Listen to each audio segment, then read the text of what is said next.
Hi friends, ഞാനിന്ന് നിങ്ങളുമായിട്ട് share ചെയ്യുന്നത് എല്ലാവർക്കും ഉപകാരപ്രദമായ നല്ല അടിപൊളി ടിപ്സുകളുമായിട്ടാണ്. അപ്പോൾ എൻ്റെ ഈ ചാനൽ സബ്സ്ക്രൈബ് ചെയ്യാതെ കാണുന്ന കൂട്ടുകാരുണ്ടെങ്കിൽ പ്ലീസ് ഒന്ന് സബ്സ്ക്രൈബ് ചെയ്ത് സപ്പോർട്ട് ചെയ്യാനും കൂടി മറക്കരുത്. അപ്പോൾ നമുക്ക് വീഡിയോയിലോട്ട് കിടക്കാം. അപ്പോൾ ഫസ്റ്റ് ടിപ്പെന്ന് പറഞ്ഞാൽ, നമ്മൾ കംഫോർട്ടിൻ്റെയൊക്കെ ഒരു മൂടി ഉണ്ടെങ്കിൽ നമുക്കിതേപോലെ അതിനകത്ത് ചെറിയ ഇതേപോലെ സ്പോഞ്ച് കഷ്ണങ്ങളൊക്കെ ഉണ്ടെങ്കിൽ നമുക്കതേപോലെ നിറച്ച് കൊടുക്കാം. ആ മൂടിക്കകത്തോട്ട് നിറച്ച് കൊടുക്കുക. അപ്പോൾ കംഫോർട്ടിൻ്റെ മൂടിയല്ലെങ്കിൽ ഇതേപോലെ വേറെ ഏതെങ്കിലും ടിന്നിൻ്റെ മൂടിയാണേലും മതി. അപ്പോൾ ഇതേപോലെ അകത്തോട്ട് നമുക്ക് സ്പോഞ്ച് നിറച്ച് കൊടുത്തതിന് ശേഷം നമ്മുടെ കയ്യിൽ നമുക്ക് മുട്ട് സൂചിയൊക്കെ എവിടെയെങ്കിലുമൊക്കെ കുത്തി വെക്കുന്നതിന് നമുക്ക് ഇതാകുമ്പം എളുപ്പത്തിൽ നമുക്ക് ഊരിയെടുക്കുന്നതിനും ഒന്നും ബുദ്ധിമുട്ടും ഇല്ല. നമുക്ക് പ്രത്യേകിച്ച് കലണ്ടറിൽ അവിടെയൊന്നും കുത്തിവെക്കേണ്ട കാര്യമില്ല. ഇതാകുമ്പോൾ ഇതിനകത്ത് എത്ര മുട്ടുപിന്നി വേണേലും നമുക്ക് കുത്തിവെക്കാം. അതേപോലെ തന്നെ നമ്മൾ തയ്ക്കുന്ന സൂചിയാണേലും എല്ലാം ഇതിനകത്ത് ഇതേപോലെ കുത്തിവെച്ചാൽ നമുക്ക് എല്ലായിടത്തും കിടന്ന് തപ്പേണ്ട കാര്യമില്ല. അപ്പോൾ ഊരിയെടുക്കാനും ഒക്കെ നല്ല സുരക്ഷിതമായിട്ട് ഇതിനകത്ത് നമുക്കിങ്ങനെ കുത്തിവെക്കാൻ പറ്റും. മുട്ടുപിന്ന് എല്ലാം ഇതേപോലെ ഇങ്ങനെ ചെയ്താൽ നമുക്ക് എടുക്കുന്നതിനൊന്നും ഒരു പ്രയാസവും കാണത്തില്ല. അപ്പം ഇങ്ങനെ ചെയ്യാത്തവരൊന്ന് ചെയ്ത് നോക്കുക. അപ്പോൾ ഇതിൻ്റെ മൂടി തന്നെ വേണമെന്നില്ല, വേറെ ഏതാണേലും നമുക്ക് കുഴപ്പമില്ല.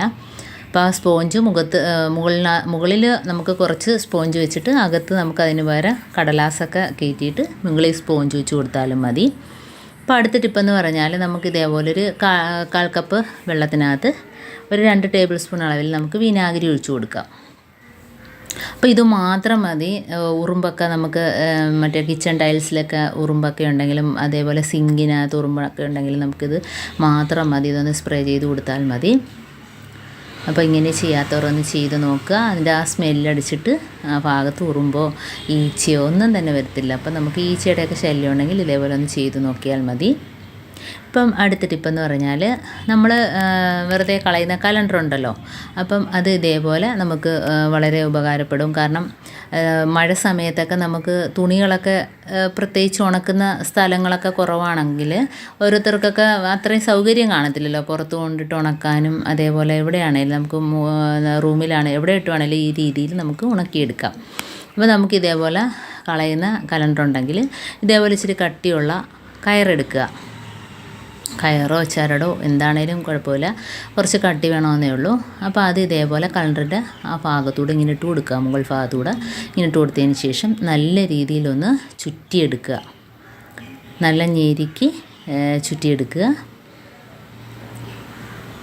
അപ്പോൾ ഇതേപോലെ വളയാതെ ഒരേ അളവിൽ ഫുള്ളായിട്ടിങ്ങനെ ചുറ്റിയെടുക്കുക.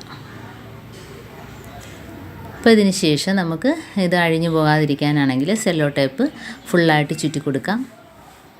അപ്പോൾ ഫുള്ളായിട്ട് ചുറ്റി കൊടുക്കുമ്പോഴത്തേനും നമുക്ക് നനഞ്ഞാലും ബുദ്ധിമുട്ടൊന്നുമില്ല. അപ്പോൾ നനഞ്ഞ തുണിയിട്ടാൽ തന്നെയും അതിനകത്തൊന്നും വീഴത്തില്ല, പേപ്പറൊന്നും കുതിർന്നു പോകത്തുമില്ല. അപ്പോൾ ഇതൊന്ന് ചുറ്റി കൊടുത്താൽ മതി. അപ്പോൾ ബലത്ത് ഇരിക്കുകയും ചെയ്യും. അപ്പോൾ ഇതേപോലെ ടേപ്പ് ഒരു ഭാഗത്തുനിന്ന് അങ്ങേയറ്റം വരെ ചുറ്റി കൊടുക്കുക. അപ്പം വളരെ ഉപകാരമാണ് ഇങ്ങനെ ചെയ്താൽ. കാരണം ഒട്ടും സ്ഥലമില്ലാത്തവർക്കൊക്കെ നമുക്ക് ഹാങ്കറിൽ ഇതിനകത്ത് കൊളുത്തി ഇടാൻ പറ്റും. എത്ര ഷർട്ട് വേണേലും ഏത് ഡ്രസ്സ് വേണേലും നമുക്ക് എത്ര വേണേലും ഇടാം. ഇതേപോലെ ഒന്ന് ചെയ്ത് നോക്കുക. പ്രത്യേകിച്ച് നമുക്ക് അഴയും കാര്യങ്ങളും സ്ഥലമൊന്നും ഇല്ലാത്തവർക്കാണെങ്കിൽ ഇത് നല്ല ഉപകാരപ്പെടും. നമുക്ക് എവിടെ വേണേലും നമുക്ക് ഇതേപോലെ ഒന്ന് കൊളുത്തിയിട്ട് കൊടുത്താൽ മതി.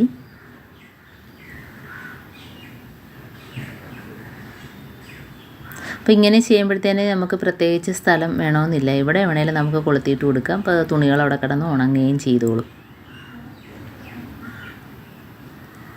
ഇപ്പോഴാകുമ്പോൾ നമുക്ക് ഈ തുണിയൊക്കെ വിരിച്ചിടാനൊന്നും സ്ഥലമില്ലല്ലോ, അപ്പം എല്ലാവർക്കും സ്ഥലക്കുറവ് കാണും. അപ്പം അങ്ങനെയുള്ളവർക്കാണ് ഇത് വളരെ ഉപകാരം.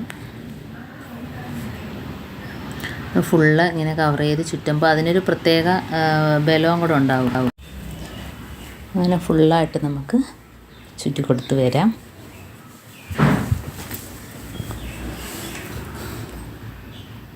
ഇതിന് ശേഷം നമുക്ക് ആ ചരട് അങ്ങോട്ടും ഇങ്ങോട്ടൊക്കെ നീങ്ങുന്നെങ്കിൽ നമുക്ക് ആ 2 സൈഡിലും ഒന്നെങ്കിൽ ടിഷ്യൂ പേപ്പറോ അതല്ലെങ്കിൽ കോട്ടൻ്റെ തുണിയോ എന്തെങ്കിലും അകത്ത് കയറ്റി വെച്ച് കൊടുത്താൽ മതി. ഞാൻ കാണിച്ചു തരാം. അപ്പോൾ ആ ഭാഗം വെച്ച് നമുക്ക് മുറിച്ചെടുക്കാം. ഇപ്പോൾ ടേപ്പ് ഒട്ടിപ്പോവാതിരിക്കണമെങ്കിൽ ആ ടേപ്പിൻ്റെ എൻഡ് നമുക്ക് ഇതേപോലെ പെട്ടെന്ന് എടുക്കണമെങ്കിൽ ഇതേപോലെ ഒന്ന് മടക്കി വെച്ച് കൊടുത്താൽ മതി. അപ്പോൾ അതിനകത്തോട്ട് ചേർന്ന് പോകത്തില്ല, നമുക്ക് പെട്ടെന്ന് തന്നെ ടേപ്പ് അഴിച്ചെടുക്കാനൊക്കെ പറ്റും.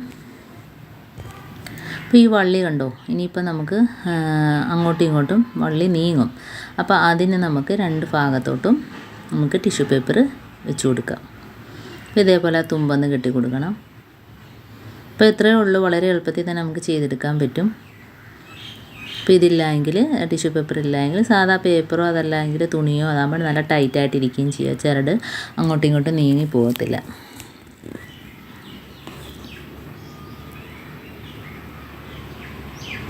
രണ്ട് ഭാഗത്തും ഇതേപോലെ ചെയ്ത് കൊടുക്കുക.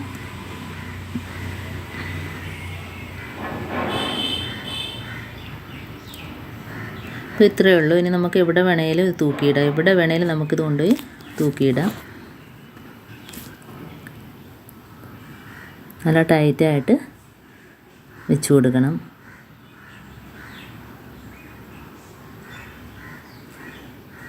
അപ്പോൾ ഇനി നിങ്ങൾ ഇതേപോലെ ചെയ്ത് നോക്കുക. പഴയ കലണ്ടറൊക്കെ ഉണ്ടെങ്കിൽ കളയണ്ട. അപ്പോൾ ഇതേപോലെ തൂക്കിയിട്ടതിന് ശേഷം കണ്ടോ, ഹാങ്കറിൽ ഷർട്ടോ ഏതാണെന്ന് വെച്ചാൽ നമുക്ക് ഇതേപോലെ നമുക്ക് നനഞ്ഞ തുണികളൊക്കെ ഇതേപോലെ തൂക്കിയിട്ട് കൊടുക്കുക. പെട്ടെന്ന് തന്നെ ഉണങ്ങി കിട്ടുകയും ചെയ്യും. അപ്പോൾ എത്ര വേണേലും നമുക്ക് അടുക്കിയിട്ട് കൊടുക്കാം കേട്ടോ. അപ്പോൾ ഇനി ഒരുപാട് സ്പേസ് ഉണ്ട്, എത്ര വേണേലും നമുക്ക് അതിനകത്തോട്ട് ഇട്ട് കൊടുക്കാം. അപ്പോൾ ഹാങ്കറിൽ ഇടണമെന്നേ ഉള്ളൂ. ഇതേപോലെ ഹാങ്കർ വേണമെന്നേ ഉള്ളൂ. കണ്ടോ, കൊളുത്തി ഇങ്ങനെ ഇട്ട് കൊടുക്കുക. അപ്പോൾ ഞാനൊരു സൈഡിലോട്ട് നീക്കിയിട്ട് കൊടുക്കുകയാണ്, എന്നാലും നല്ല സ്പേസ് ഉണ്ട്, എത്ര വേണേലും നമുക്ക് ഇട്ട് കൊടുക്കാം. അങ്ങോട്ടും ഇങ്ങോട്ടും നീക്കിയിട്ട് കൊടുക്കുക. അപ്പം എൻ്റെ ഈ ടിപ്സുകളെല്ലാം നിങ്ങൾക്ക് ഇഷ്ടമായിരിക്കുന്നു. ടിപ്സിൽ ഏതെങ്കിലും ഒന്ന് ഉപകാരപ്പെട്ടു എന്ന് കാണുകയാണെങ്കിൽ ഒന്ന് ലൈക്ക് ചെയ്യാനും കമൻറ്റ് ചെയ്യാനും സബ്സ്ക്രൈബ് ചെയ്യാനും മറക്കരുത്. കൂട്ടത്തിൽ ബെല്ലൈക്കൻ എനേബിൾ ചെയ്യാനും മറക്കരുത്. എന്നാൽ മാത്രമേ ഞാനിടുന്ന ഓരോ വീഡിയോസും നിങ്ങളുടെ മുമ്പിൽ നോട്ടിഫിക്കേഷനായി എത്തുകയുള്ളൂ. അപ്പോൾ ഇനിയും നല്ല നല്ല ടിപ്സുകളുമായിട്ട് വീണ്ടും കാണാം. അതുവരേക്കും താങ്ക്സ് ഫോർ വാച്ചിങ്.